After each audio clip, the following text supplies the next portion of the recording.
কেন্দ্রীয় সরকারের Y plus নিরাপত্তা পেলেন উত্তর চব্বিশ পরগনা জেলার বারাসতে তৃণমূলের সাংসদ কাকলি ঘোষ দস্তিদার। রাজ্যে পালাবদল ঘটার পর থেকে তৃণমূল নেতৃত্বের নিরাপত্তায় কাটছাঁট চলছে। অভিষেক বন্দ্যোপাধ্যায়ের নিরাপত্তায় কাটছাঁট করা হয়েছে, যিনি দলের সেকেন্ড ইন কমান্ড, তার নিরাপত্তা কনভয়ে কাটছাঁট করা হয়েছে। রাজ্যের প্রাক্তন মন্ত্রী ফিরহাদ হাকিমেরও ঠিক সেই সময়ে উলটপুরাণ দেখল কাকলি ঘোষের ক্ষেত্রে। সম্প্রতি লোকসভায় মুখ্য সচেতক পদ থেকে কাকলিকে সরিয়ে দিয়েছে তৃণমূল। সেই নিয়ে সোশ্যাল মিডিয়ায় উমা প্রকাশ করেছিলেন তৃণমূল সাংসদ।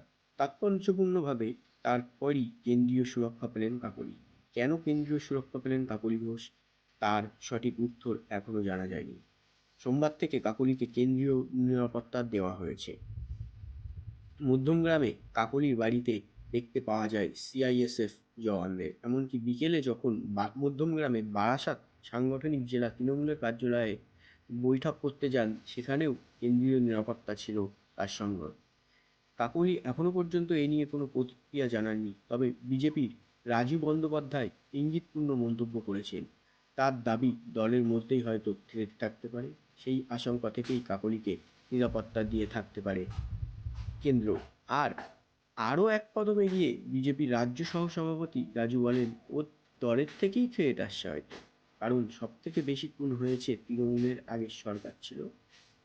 বিধায়ক খুন হয়ে যাচ্ছে, কাউন্সিলররা মুড়ি মুড়কির মতো খুন হয়ে যাচ্ছে, পঞ্চায়েত প্রধান, উপপ্রধান, চেয়ারম্যান ছেড়ে দিন, সব প্রকাশ্যে দিবালোকে মার্ডার করে দিয়ে চলে যাচ্ছে তৃণমূলের গুন্ডা। কোনো থ্রেট থাকলে কেন্দ্রীয় সংস্থার কাছে খবর থাকে, তিনি সাংসদ, কেন্দ্রীয় নিরাপত্তা পেতেই পারেন, এটা স্বাভাবিক। কেন্দ্র যদি মনে করে কাউকে নিরাপত্তা দেবে, দিতেই পারে, সেটা কোনো ব্যাপারই না, তিনি যে দলই করতে পারেন। Bureau report, BBP news.